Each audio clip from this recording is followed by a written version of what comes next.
Yan, hello po sa Team Fortunes. Ito na po yung solar na binigay niyo sa akin. Salamat sa pa-solar niyo sa inyong mga supporters. Thank you so much. O, ayan na po, ina-unbox na. Thank you. Thank you, Team Fortunes. Ayan.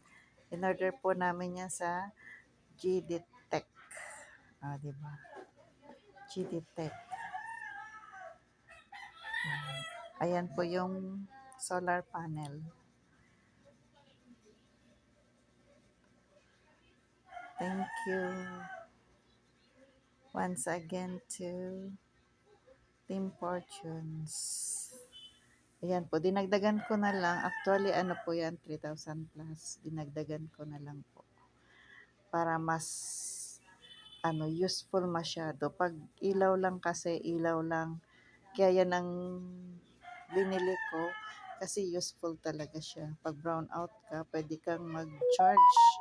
Yan po. O, nabasag kasi yan. Pero papalitan daw naman.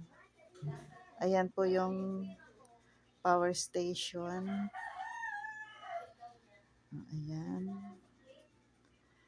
Open na. Ayan, may pusa pa kami dyan. O, diba? Salamat, Team Fortunes. Ayan, matagal ko ng pangarap yan. Magkaroon ng solar. Ayan, kayo ang tumupad. Thank you, Team Fortunes.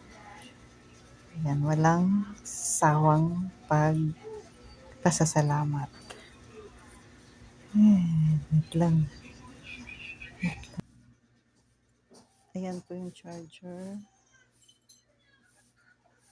Ayan, charger yan pag isasaksak niya sa kuryente.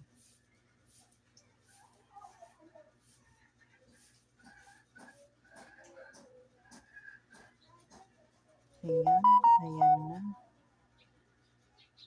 O, diba maganda siya? Mabigat siya.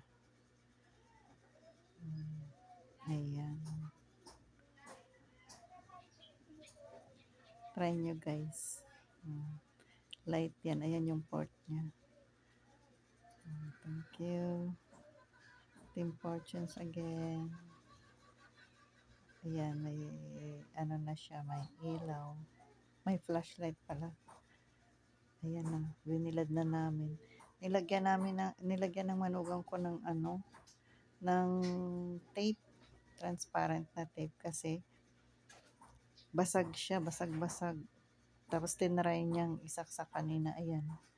Maano na siya. Nagcha-charge siya, pero papalitan daw yung panel.